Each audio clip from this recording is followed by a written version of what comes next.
चलिए खबरों की शुरुआत करेंगे। चलिए इधर खबर उज्जैन से मिल रही है, बड़ी खबर मिल रही है। पुरानी पानी की टंकी गिरी है उज्जैन में। टंकी के मलबे में 2 मजदूर दब गए हैं, एक की मौत हुई है।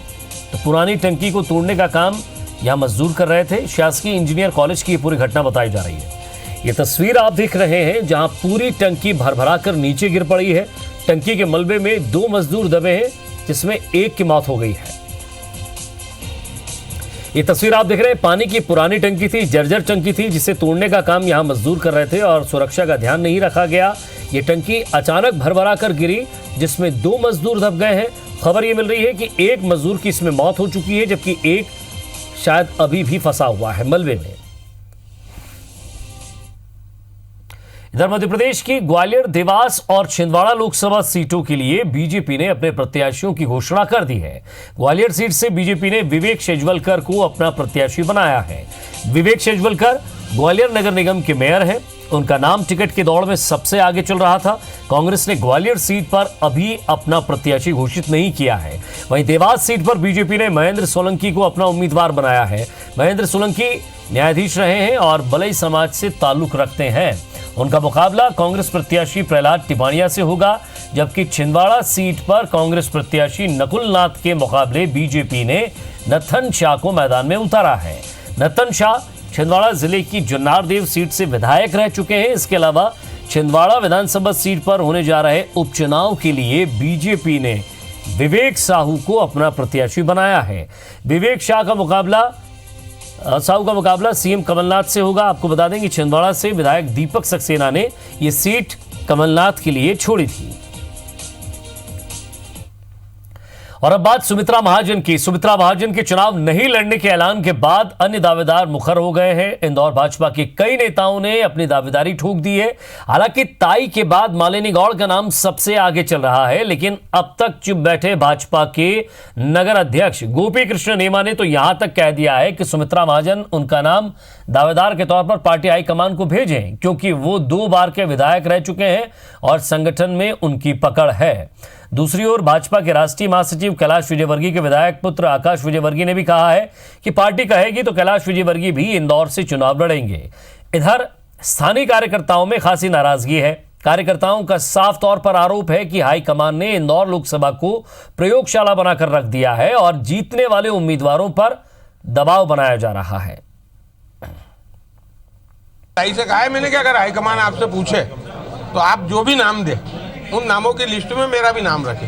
तो राजनीति कर रहा हूं, मैं भी विधायक रहा हूं यहाँ से 2 बार इंदौर से, अभी पार्टी का अध्यक्ष हूं, तो क्यों नहीं लड़ सकता हूं चुनाव में। तो अभी उन्हें बंगाल की जिम्मेदारी दी है, वो बंगाल में कमल खिलाने का प्रयास कर रहे हैं। अगर पार्टी उन्हें आदेश देगी तो निसंदेह वो तैयार रहें, उसमें कोई दो राय नहीं है। पूरा इंदौर और ग्रामीण ताई का पूरा छन्ना हुआ पूरा वो है, लोकसभा है और इतने सारे काम किए हैं। सब लोग रोज हमको पूछ रहे कब टिकट हो रहा है, कब टिकट हो रहा है।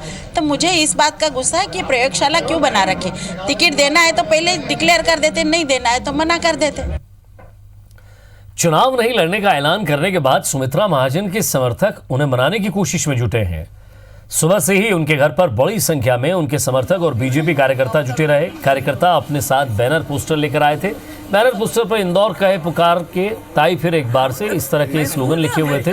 कार्यकर्ताओं ने जमकर यहां नारेबाजी भी की। इधर सुमित्रा महाजन भी घर से बाहर आई और कार्यकर्ताओं को समझाने की कोशिश करती रही कि उन्होंने ये फैसला खुद से लिया है और कार्यकर्ता इस तरह के विरोध ना करें।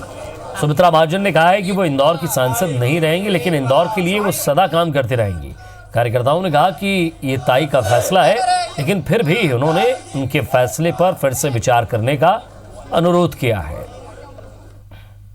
नवरात्रि के प्रथम दिन माननीय ताई जी के वहाँ अपने बजट नेताओं को जाता हूँ और बधाई देने आता हूँ, आशीर्वाद लेने जाता हूँ। आज भी उसकी, अब चूँकि आज इस प्रकार का बात हो गई है कि माननीय ताई जी ने कल चुनाव लड़ने से मना कर दिया है। ये ताई जी का अपना निर्णय है, इस पर वही कुछ बता सकती है। आपकी बात अभी कार्यकर्ता भी और मैं देख रहा हूँ इंदौर शहर के आम लोग भी, आम नागरिक भी यहाँ आके सच्चाई से आग्रह कर रहे हैं कि वो इस चुनाव में अपनी तरफ से कोई भी ऐसा निर्णय नहीं लें, क्योंकि वो स्वयं चुनाव लड़े, उनका नेतृत्व एक बार फिर इंदौर लोकसभा को मिले। चूँकि ताई जी का बहुत ही वे वरिष्ठ हैं और पूरा संगठन उनका बेहद सम्मान करता है, और ताई को लग रहा था कि कहीं ना कहीं उनके सम्मान के वशीभूत होकर संगठन निर्णय करने में असमंजस में है, तो उन्होंने आगे बढ़कर एक आदर्श उदाहरण प्रस्तुत करा है। इंदौर लोकसभा सीट पर अभी ना तो बीजेपी ने और ना ही कांग्रेस ने अपना प्रत्याशी घोषित किया है, लेकिन कांग्रेस की ओर से ज्योतिरादित्य सिंधिया के नाम की चर्चा जोरों पर है। ऐसे में भाजपा ने अभिषेक सिंधिया को हार के लिए तैयार रहने की सलाह दे दी है। बीजेपी के महासचिव कैलाश विजयवर्गीय के विधायक बेटे आकाश विजयवर्गीय ने कहा है कि सिंधिया इंदौर से लड़ना चाहते हैं तो भाजपा उनका स्वागत करती है, लेकिन इंदौर से उनका जीतना मुश्किल है। उन्होंने कहा कि सिंधिया अच्छे नेता है, लेकिन इंदौर की जनता उन्हें चुने ये मुश्किल है। लेकिन मुझे नहीं लगता ज्योतिरादित्य सिंधिया जी में इतना साहस है कि वो इंदौर सीट से लड़ेंगे, और अगर वो लड़ते हैं तो स्वागत है। इंदौर का नाम ही रोशन होगा, वो बड़ा नाम है, मगर भारतीय जनता पार्टी का कार्यकर्ता बहुत मजबूत है। इंदौर के लोग बहुत होशियार समझदार हैं।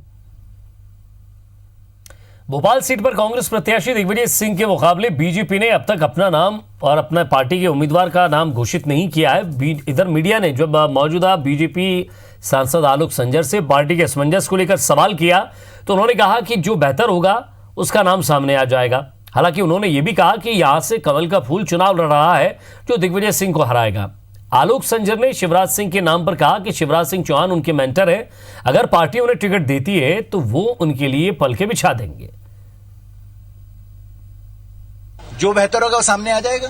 कमल का फूल सबसे बेहतर है। शिवराज जी क्या सर? मैंने कहा ना भाई साहब, हमारे नेतृत्व हमारे करता है, उनके नेतृत्व हमने काम किया है। मैं छात्र राजनीति उनके नेतृत्व में की है, और यदि उनका नाम आएगा तो मैं तो उसको अपने पलके बिछा दूंगा। फिल्म अभिनेत्री पूनम ढिल्लन मंडला सीट से बीजेपी प्रत्याशी फग्गन सिंह कुलस्ते की नामांकन रैली में शामिल हुई, या उन्होंने जनसभा को संबोधित भी किया। पूनम ढिल्लन ने जनता से कुलस्ते को जिताने की अपील भी की। वहीं मीडिया से बात करते हुए उन्होंने मीडिया पर ही सवाल उठा दिए। पूनम ने कहा कि आजकल पैसों के दम पर ही चुनाव लड़े जाते हैं। पूनम ने चुनाव में धनबल के उपयोग के सवाल पर मीडिया को ही बिकाऊ बता दिया। उन्होंने कहा कि मीडिया को मैनेज करने के लिए भी पैसे लगते हैं। पूनम ढिल्लन ने कहा कि वो 2004 से ही बीजेपी में है और बीजेपी को सपोर्ट करते रहेंगे। उन्होंने कहा कि देश मोदी को ही पीएम के रूप में देखना चाहता है, क्योंकि हर चीज़ के लिए आजकल मीडिया भी सुना है कई बार बिकाऊ होती है, तो आप लोगों के लिए भी पैसा खर्च करना पड़ता है। बट नहीं, इंसान जब तक लोगों तक नहीं पहुंचता है, अपनी आवाज़ नहीं पहुंचाता है, अपनी पूरी कोशिश लोगों तक नहीं पहुंचा पाएगा। उसके लिए वाकई बैनर्स भी लगाने पड़ते हैं, इधर से उधर ट्रैवल भी करना पड़ता है, हर चीज़ में खर्चा होता है। इधर बीजेपी के वरिष्ठ नेता लालकृष्ण आडवाणी पर दिए बयान को लेकर शिवराज सिंह चौहान ने राहुल गांधी पर जमकर निशाना साधा है।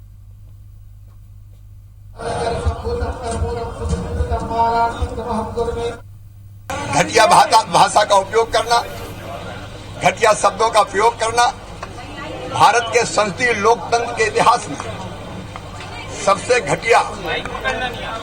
कोई राजनेता शब्दों के चयन में, भाषा में और सामान्य शिष्टाचार को भूलने वाला अगर कोई है तो वो राहुल गांधी हैं। और शिवराज सिंह जी तो वैसे ही बौखलाए पड़े हैं बेचारे। दया आती है, क्योंकि तमाम बड़े नेताओं को अमित शाह और मोदी की जोड़ी ने दूध पे से मक्खी की तरह निकाल के फेंक दिया है। चाहे वो आडवाणी जी हो, मुरली मनोहर जोशी जी हो, सुमित्रा महाजन जी हो। सीधी लोकसभा सीट से कांग्रेस प्रत्याशी अजय सिंह ने अपना नामांकन दाखिल कर दिया है। इस दौरान मंत्री कमलेश्वर पटेल भी मौजूद रहे। नामांकन भरने के बाद सभी नेता छत्रसाल स्टेडियम रवाना हो गए, जहां कांग्रेस ने कार्यकर्ता सम्मेलन का आयोजन किया है। ईश्वर की शपथ लेता हूं। भोपाल में बीजेपी का 39वां स्थापना दिवस धूमधाम से मनाया गया। बीजेपी प्रदेश कार्यालय में पूर्व मुख्यमंत्री शिवराज सिंह चौहान सहित बीजेपी पदाधिकारियों ने पहले हवन किया, फिर कार्यकर्ताओं से चर्चा की। प्रदेश कार्यालय में आकर्षक रंगोली भी बनाई गई।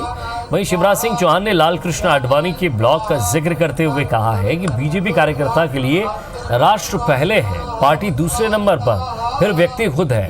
लालकृष्ण आडवाणी ने भी बीजेपी के सामान्य कार्यकर्ता हैं।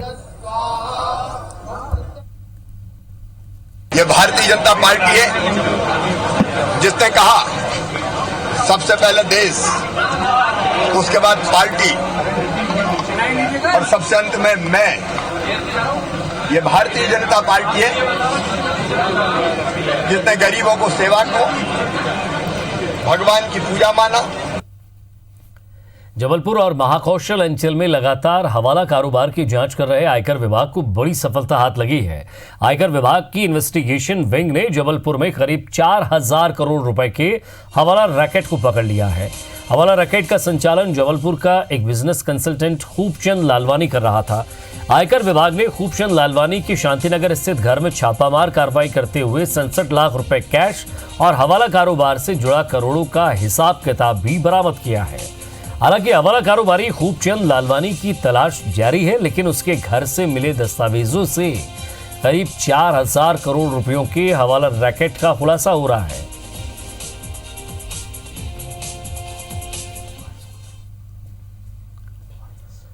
बात महू की करेंगे, जहां एक बस खाई में गिर गई है और 2 लोगों की मौत हुई है। इस हादसे में घायल 10 लोगों को अस्पताल पहुंचाया गया। बताया जाए कि 10 श्रद्धालु जाना पाव दर्शन करने के लिए गए थे। तीर्थयात्री घायलों को निकालने में पुलिस जुटी हुई है। तो मानपुर इलाके में यह दुर्घटना हुई है।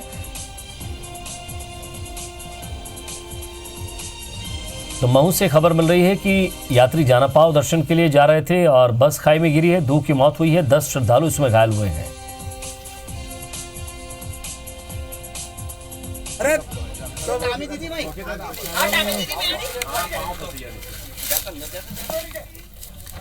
दो फंसिया है।